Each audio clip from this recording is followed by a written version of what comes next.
পুরো পৃথিবী জুড়ে বাজছে তৃতীয় বিশ্বযুদ্ধের দামামা, আর এরই মধ্যেই আমাদের হাতে এসে পৌঁছেছে গুরুত্বপূর্ণ আন্তর্জাতিক সংবাদ। শুরুতেই শিরোনাম, সিরিয়ার চাবি এরদোয়ানের হাতে, স্বীকার করলেন ট্রাম্প।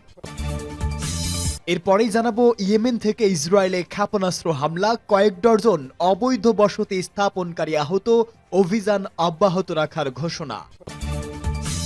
পরেই জানাবো, ইয়েমেনের হাউসিদের কমান্ড অ্যান্ড কন্ট্রোল স্থাপনায় যুক্তরাষ্ট্রের হামলা। জানিয়ে দিব, রাশিয়ার পারমাণবিক সুরক্ষা বাহিনীর প্রধান নিহত। এবং সর্বশেষ জানাবো, ইসরায়েল বিরোধী হামলার কাজে সিরিয়াকে ব্যবহার করতে দেবে না জোলানি। এতক্ষণ শুনছিলেন সংবাদ শিরোনাম, এবারে বিস্তারিত। তবে তার আগে প্রতিদিনের আপডেট আন্তর্জাতিক সংবাদ সবার আগে পেতে ভিডিওটিতে একটি লাইক দিয়ে চ্যানেলটি সাবস্ক্রাইব করার অনুরোধ রইল।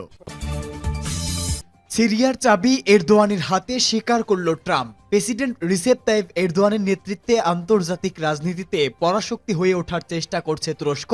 নিজেদের স্বার্থেই আঙ্কারার এমন মনোভাব মেনেও নিয়েছে যুক্তরাষ্ট্র। রাশিয়া ও চীনের মতো বর্তমান পরাশক্তিরাও সম্প্রতি ভূ রাজনীতিতে একটি বড় সাফল্যের মুখ দেখায়। এবার তুরস্কের উচ্ছ্বাসিত প্রশংসায় মাতলেন নির্বাচিত মার্কিন প্রেসিডেন্ট ডোনাল্ড ট্রাম্প। ন্যাটোভুক্ত দেশটির সঙ্গে সামনের দিকে সম্পর্ক কোন দিকে এগিয়ে যাবে তারও ইঙ্গিত দিলেন রিপাবলিকান এই নেতা। আল জাজিরার এক প্রতিবেদনে এই তথ্য জানানো হয়েছে। প্রতিবেদনে বলা হয়, সিরিয়ায় বাশার আল আসাদকে ক্ষমতা থেকে উৎখাতের ঘটনাকে একটি বন্ধুবিহীন দখল বলে মন্তব্য করেছেন ডোনাল্ড ট্রাম্প। মধ্যপ্রাচ্যের দেশটিতে এক দশকের বেশি সময় ধরে চলা গৃহযুদ্ধে নিয়মিতভাবে আসাদ বিরোধীদের সমর্থন নিয়ে আসছিল আঙ্কারা।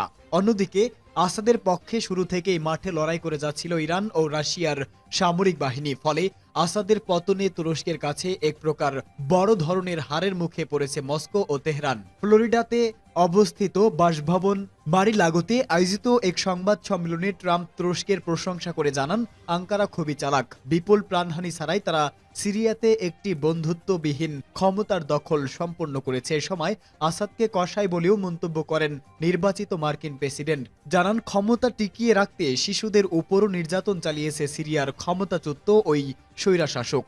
ইয়েমেন থেকে ইসরায়েলে ক্ষেপণাস্ত্র হামলা, কয়েকজন অবৈধ বসতি স্থাপনকারী আহত, অভিযান অব্যাহত রাখার ঘোষণা। ইয়েমেনের হুতি আনসারুল্লাহ আন্দোলন সমর্থিত সামরিক বাহিনী ইহুদিবাদী ইসরায়েলের মধ্য অঞ্চলে কয়েকটি কৌশলগত স্থাপনা লক্ষ্য করে ব্যালিস্টিক ক্ষেপণাস্ত্র দিয়ে হামলা চালিয়েছে। এতে ইহুদিবাদী ইসরায়েলের কয়েকজন অবৈধ বসতি স্থাপনকারী আহত হয়েছে। ইসরায়েলের চ্যানেল 14-এর খবর অনুসারে ক্ষেপণাস্ত্র হামলার খবর পেয়ে সাইরেন বাজানো হয় এবং অবৈধ বসতি স্থাপনকারীরা দৌড়ে আশ্রয় কেন্দ্রে যাওয়ার সময় কয়েকজন সামান্য আহত হয়েছে। এ সময় তেল আবিব সহ এক ডজনের বেশি শহরে সতর্কতামূলক সাইরেন বাজানো হয়। দখলদার সামরিক বাহিনী দাবি করেছে, অধিকৃত ভূখণ্ডে প্রবেশের আগেই তারা ইয়েমেনের ওই ব্যালিস্টিক ক্ষেপণাস্ত্র ভূপাতিত। ক্ষেপণাস্ত্র হামলার পর ইয়েমেনের সশস্ত্র বাহিনীর মুখপাত্র ব্রিগেডিয়ার জেনারেল ইয়াহিয়া সারি জানিয়েছে যে তাদের সদস্যরা তেল আবিবে ইসরায়েলের সামরিক স্থাপনা লক্ষ্য করে অভিযান চালিয়েছে। এই অভিযানে তারা হাইপারসোনিক ক্ষেপণাস্ত্র ব্যবহার করেছে। জেনারেল ইয়াহিয়া সারি আরো বলেন, ফিলিস্তিনিদের প্রতি সমর্থন অব্যাহত রাখার অংশ হিসাবে তারা ইসরায়েলি বাহিনীর লক্ষ্য বস্তুর উপর হামলা চালিয়েছে। ফিলিস্তিনের গাজা উপত্যকায় দখলদার বাহিনীর হামলা ও হত্যা বন্ধ না হওয়া পর্যন্ত এই ধরনের অভিযান অব্যাহত থাকবে বলে ঘোষণা করেন জেনারেল সারি। ইয়েমেনে হাউসিদের কমান্ড অ্যান্ড কন্ট্রোল স্থাপনায় যুক্তরাষ্ট্রের হামলা। মার্কিন বাহিনী ইয়েমেনের হাউসি বিদ্রোহীদের কমান্ড অ্যান্ড নিয়ন্ত্রণ স্থাপনায় বিমান হামলা চালিয়েছে। ইয়েমেনি বিদ্রোহীরা সমন্বিত আক্রমণ চালানোর জন্য এসব স্থাপনা ব্যবহার করে আসছে। মার্কিন সামরিক বাহিনী একথা জানিয়েছে। মঙ্গলবার ওয়াশিংটন থেকে বার্তা সংস্থা এএফপি এই খবর জানায়, হাউসি বিদ্রোহীরা 2023 সালের নভেম্বর থেকে লোহিত সাগর এবং ইডেন উপসাগরে জাহাজে হামলা চালিয়ে আসছে।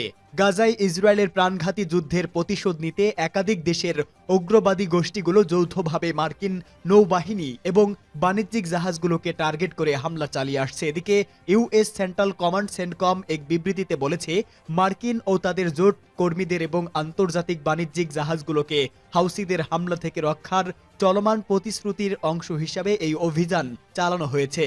ইয়েমেনের বিদ্রোহীরা বলেছে, গাজার ফিলিস্তিনিদের সাথে সংহতি প্রকাশ করে গুরুত্বপূর্ণ আন্তর্জাতিক নিরাপত্তা চ্যালেঞ্জকে হুমকিতে রাখার জন্য তারা একটি প্রধান শিপিং টানেলকে টার্গেট করে সব হামলা চালিয়ে আসছে। ইসরায়েল বিরোধী হামলার কাজে সিরিয়াকে ব্যবহার করতে দেব না জোলানির মন্তব্য।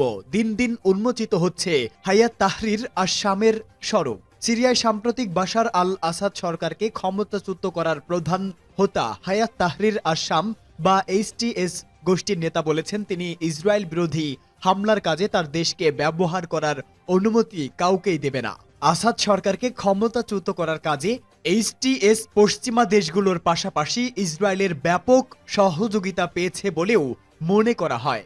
এই সশস্ত্র গোষ্ঠীর নেতা আহমেদ আশ-শারা ওরফে আবু মোহাম্মদ জোলানি গতকাল দি টাইমসকে দেওয়া সাক্ষাৎকারে বলেছেন, আমরা ইসরায়েল বা অন্য কারো সঙ্গে সংঘাতে যেতে চাই না এবং আমরা অন্য কোথাও হামলার কাজে সিরিয়ার ভূমি ব্যবহার করতে দেব না। এখানে অন্য কোথাও বলতে তিনি ইসরায়েলকে বুঝিয়েছেন বলে পর্যবেক্ষকরা মনে করছেন। এর আগে জুলানি আরেক বক্তব্যে বলেছেন, তেল আবিবের সঙ্গে তিনি কোনো সংঘাতে জড়াতে চান না। এ কারণ হিসেবে তিনি সংঘাত সংঘর্ষে সিরিয়ার দুর্বল হয়ে পড়ার কথা তুলে ধরেন।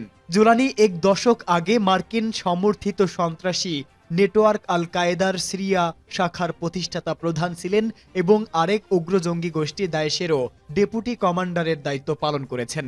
এইচটিএস এর এই নেতা চলতি সপ্তাহে আরও বলেছেন, সিরিয়ায় এখন আর ইসরায়েলি হামলা চালানোর কোনো কারণ নেই, কারণ হিজবুল্লাহ বা ইরান এখন আর সিরিয়ায় অবস্থান করছেন না। সোমবারের সাক্ষাৎকারে তিনি সে বক্তব্যের পুনরাবৃত্তি করে বলেন, সিরিয়ার ভূমিতে ইসরায়েলি হামলা বন্ধ করতে হবে এবং ইসরায়েলি সেনাদেরকে আগের অবস্থানে ফিরিয়ে নিতে হবে। বাশার আল আসাদ সরকারের পতনের পর সিরিয়ার বিরাট অংশ দখল করে নেয় ইসরায়েলি বাহিনী। এভাবে মুখের কথায় পশ্চাৎপসরণ করবে কিনা তা নিয়ে ঘোরতর সংশয় প্রকাশ করছে পর্যবেক্ষক মহল। রাশিয়ার পরমাণু সুরক্ষা বাহিনীর প্রধান নিহত। রাশিয়ার পারমাণবিক সুরক্ষা বাহিনীর প্রধান লেফটেন্যান্ট জেনারেল ইগোর কিরিলভই নিহত হয়েছেন। গাড়িতে বোমা বিস্ফোরণে তিনি নিহত হন। আল জাজিরার এক প্রতিবেদনে এই তথ্য জানানো হয়েছে। রাশিয়ার তদন্ত কমিটি জানিয়েছে, ইলেকট্রিক স্কুটারে লুকানো একটি বোমা বর্ষণে তিনি নিহত হয়েছেন। তিনি রেডিওলজিক্যাল, কেমিক্যাল এবং জৈবিক প্রতিরক্ষা বাহিনীর প্রধান ছিলেন। ক্রেমলিন থেকে 7 কিলোমিটার দক্ষিণ পূর্বে রাইজনুস্কি প্রসপেক্টের একটি অ্যাপার্টমেন্ট বিল্ডিংয়ের বাইরে এই বিস্ফোরণের ঘটনা ঘটে। তদন্ত কমিটি জানিয়েছে, রুশ ফেডারেশনের সশস্ত্র বাহিনীর বিকিরণ, রাসায়নিক ও জৈবিক সুরক্ষা বাহিনীর প্রধান ইগোর কিরিলভ এবং তার সহকারী ও এই হামলায় নিহত হয়েছে। রুশ টেলিগ্রাম চ্যানেলে এই ঘটনার ছবি ছড়িয়ে পড়েছে। এতে দেখা গেছে বিস্ফোরণে একটি ভবনের প্রবেশদ্বার ছিন্ন বিচ্ছিন্ন হয়ে গেছে। এর মধ্যে তুষার বেষ্টিত পরিবেশে দুটি মরদেহ পড়ে রয়েছে। বার্তা সংস্থা রয়টার্সের প্রতিবেদনে বলা হয়েছে, এলাকাটিতে পুলিশ বেষ্টনী দিয়ে রেখেছে। ঘটনায় একটি মামলা হয়েছে। আল জাজিরা জানিয়েছে, রাশিয়ার এই বিশেষ বাহিনী তেজস্ক্রিয়, রাসায়নিক এবং জৈবিক দূষণের পরিস্থিতিতে কাজ করে। কিয়েভ ইন্ডিপেন্ডেন্ট জানিয়েছে, ইউক্রেনের প্রসিকিউটররা কিরিলভকে নিষিদ্ধ রাসায়নিক অস্ত্র ব্যবহারের অভিযোগে অভিযুক্ত করেছে, তবে এই অভিযোগ অস্বীকার করেছে রাশিয়া। এর আগে অক্টোবরে যুক্তরাজ্যের দাঙ্গায় এজেন্ট ব্যবহারে অভিযোগে কিরিলভের বিরুদ্ধে নিষেধাজ্ঞা দিয়েছিল ব্রিটিশ সরকার।